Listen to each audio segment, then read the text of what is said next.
The knock came at midnight, not hurried, not panicked, slow, deliberate, 3 times, then silence. Elias Turner sat at his table with nothing but a half-drained bottle and the rasp of the winter wind clawing through the gaps in the shutters. For a man who had buried wife and child, nights had long since turned into empty echoes. But this sound, this knock, didn't belong in his silence. He rose, boots heavy on wood, the floor creaking like an old warning. His hand brushed the rifle by the door. Another knock, softer, almost a plea. He pulled the latch and opened it. She fell forward. A girl, no older than 16, dirt smeared across her face, blood dark on her torn dress. She clutched something to her chest so tightly he thought her arms might snap before she let it go. Her lips trembled, and her voice rasped out words that did not belong in his world. "Please, help me now." Her eyes rolled back, and she collapsed against him, weightless as a bundle of reeds. Later, when he laid her on the old cot near the stove, Elias saw the truth. Her skin wasn't the pale of the ranch folk, nor the dust-dark tan of cow hands. She was Apache, his gut twisted. Every scar on his body told him what that meant. Raids, ambushes, friends buried under rocks because of a mark painted on faces like hers. But she was half dead, and she had spoken to him in English. He sat there staring at her, his rough hand hovering above her brow, caught between memory and mercy. Outside, coyotes howled, as if reminding him how quickly the desert swallowed the weak. He poured water into a tin cup, dipped a rag, and wiped the blood from her temple. Beneath the dirt, she looked more like a child than an enemy.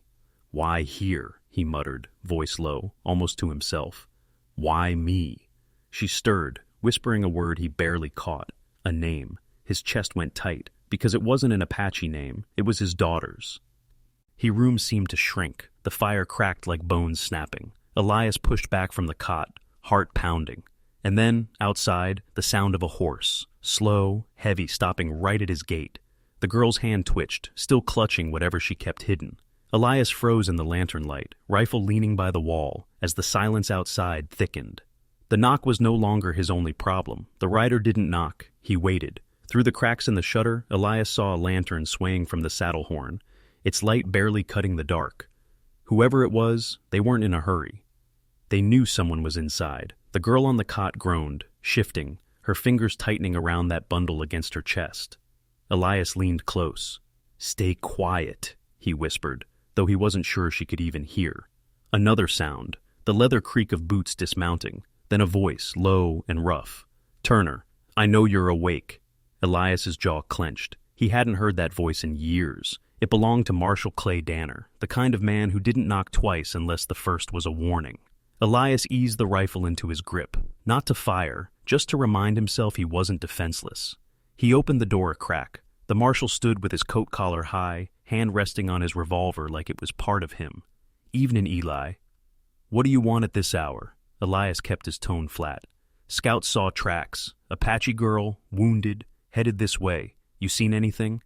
The words hit harder than the wind. Elias didn't answer right away.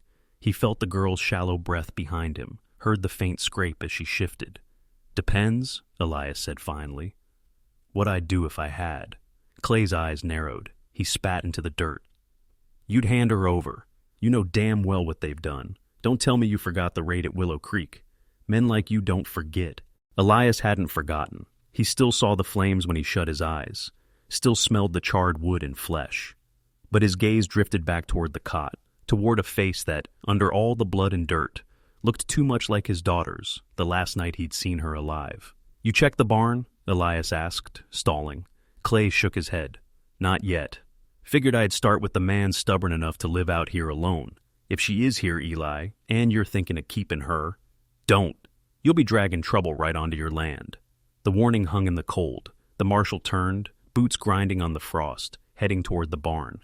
Inside, Elias tightened his grip on the rifle. The girl whispered again, barely a breath. "Don't let them. Please?" His heart hammered. He had a choice. Hand her over and keep the law at his side, or hide her and risk the wrath of every settler within 50 miles. The barn door groaned open outside.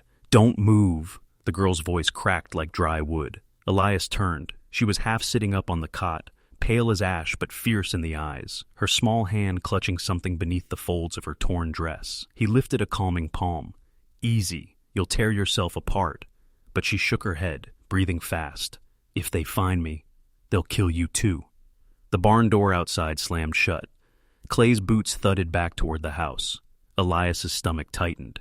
He strode quickly to the window, pushed the shutter just enough to see. The marshal's lantern swung as he walked, eyes scanning, not satisfied, suspicious. Elias pressed the shutter closed and turned back. "What are you holding there?" he asked, voice low. Her arms tightened, refusing to show. She coughed, a wet sound, then whispered, "It's not for them, only you." Before he could ask what that meant, Clay's fist struck the door. "Eli, barn's empty. Let me inside. I want to look for myself." The girl's eyes widened with terror. Elias's chest clenched. He could send Clay away now, risk nothing. Or he could open the door, and the marshal would find her before she took another breath. The fist pounded again. "Now, Turner!" Elias made his choice. He snatched a blanket from the chair, draped it fast over her small frame, and slid the rifle behind the cot. Then he opened the door just enough. Clay shoved his way in, boots thudding across the floorboards. His eyes swept the room, sharp as knives. The lantern light caught at the blanket lump on the cot. Elias's throat dried. "What's that?" Clay asked. Elias stepped forward, blocking the view. "Nothing but old quilts. Cold nights, you know." Clay narrowed his eyes. He walked slow, deliberate, circling the room. "Funny thing. Tracks outside head straight this way. Smaller feet, not cattle, not yours. You see how that looks?" Elias forced himself to stay still, even as sweat slid down his temple. Then, in the silence, came a sound he couldn't stop, a cough, muffled under the blanket. Clay's hand dropped to his revolver. Elias's stomach turned to stone. He knew this standoff could end in blood before the fire even burned down. But before Clay could speak, another sound cut the night. Hoofbeats, fast and many, coming down the ridge. Clay froze, eyes flashing toward the door. "God almighty," he muttered.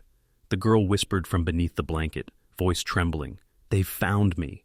The hoofbeats didn't fade. They multiplied. 5, maybe 6 riders sweeping down the ridge. Their yells carried sharp across the cold. Clay cursed under his breath and moved to the window, revolver ready. "Apache," he spat. "They're coming for her." Elias's gut twisted. He turned toward the cot. The girl had pushed back the blanket, sweat shining on her brow. That bundle still clutched to her chest, like her last breath depended on it. "Why? Are they after you?" Elias asked, urgent, almost desperate. Her lips trembled. She opened the cloth just enough to show him. Inside was no weapon, no jeweled, just a small piece of rawhide wrapped around a feather stained with dried blood. "My brother," she whispered. He died yesterday. I took this so they would remember him, but they say I shamed them, that I ran instead of staying. They want it back." Elias stared at the little token, his throat thick. A keepsake, nothing more. Yet men were riding to kill her for it. Behind him, Clay barked. "You listening, Eli? We hand her out now, maybe they take her and leave. Otherwise, this place burns." The girl's eyes locked on his, wet and unblinking. "You lost someone too," she said softly. "I saw it in your face." He froze. How could she know? "Ah, I know the look," she whispered, "the kind that never leaves." For the first time in years, Elias felt his walls crack. His daughter's voice, faint as memory, echoed in hers. His hands trembled as he knelt beside her. "You don't deserve to die for carrying his memory," he muttered. Her thin hand slid into his, small, fragile, warm despite the blood, a connection so simple it hurt. Outside, the hoofbeats stopped. Shadows moved past the window. Clay raised his gun, whispering, "This is your last chance, Eli. Step aside." But Elias didn't move. He squeezed her hand instead. A silence heavier than stone settled. The Apache riders hadn't stormed in, not yet. They waited, watching. The girl took a shaking breath and whispered, "If you give me to them, they will kill me slow. If you keep me, you may die." Elias turned his head toward the door, jaw tight, eyes burning with something he hadn't felt in years. Not rage, not despair, resolve. The riders outside dismounted. Gravel crunched under their boots. One deep voice called in the dark, "Send her out, or we come take her." The fire snapped in the stove, its glow trembling across the walls. Elias stalls. Odd between the cot and the door, rifle in hand, every line of his face carved with decision. Clay's revolver hovered low, uncertain, but his eyes were hard. "Eli," the marshal said, voice taut, "don't be a fool. They'll cut you down. And me with you." Elias's jaw worked. "Maybe, but if I hand her over, I ain't better than the men who's left my family to burn." Clay's stare cracked, just for a moment, but he didn't lower the gun. Outside, the Apache called again, voice deep, commanding, "Now!" The girl on the cot whimpered, but she didn't beg. She only held tighter to the feather, her brother's last piece of breath. Elias pushed the door open and stepped onto the porch. The night air hit cold and sharp. 6 riders waited, their horses stamping clouds of frost. Torches burned in 2 hands, casting cruel shadows across their painted faces. "I won't hand her over," Elias said, his voice carrying steady into the dark. "She's a child, and she's hurt. Whatever she took, it ain't worth her blood." The leader stepped forward, broad-shouldered, his hair bound in braids glinting with beads. His eyes flicked from Elias to the rifle in his hands, then back. "She broke custom. She shamed her people. She's keeping her brother's memory," Elias said. "I'd kill a man myself if he tried to take the last piece of my daughter from me. You think taking it back will mend your loss? Or just make another?" The man's gaze hardened. His riders shifted, tense, ready.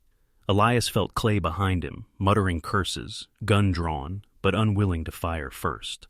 The girl's voice rose weak but clear from inside. "I only wanted to remember him, not shame you." A silence fell, brittle as glass.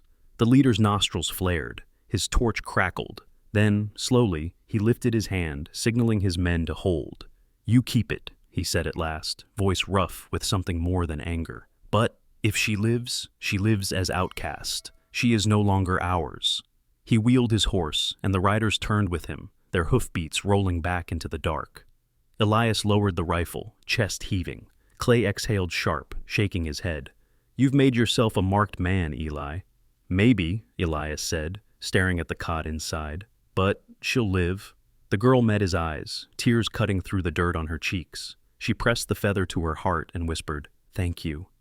Elias stood there in the doorway, framed by firelight and night, knowing tomorrow would not be easy, knowing whispers, threats, and worse would come. But for the first time since the grave closed over his daughter, he felt he'd kept someone safe. And in the desert silence, that was enough.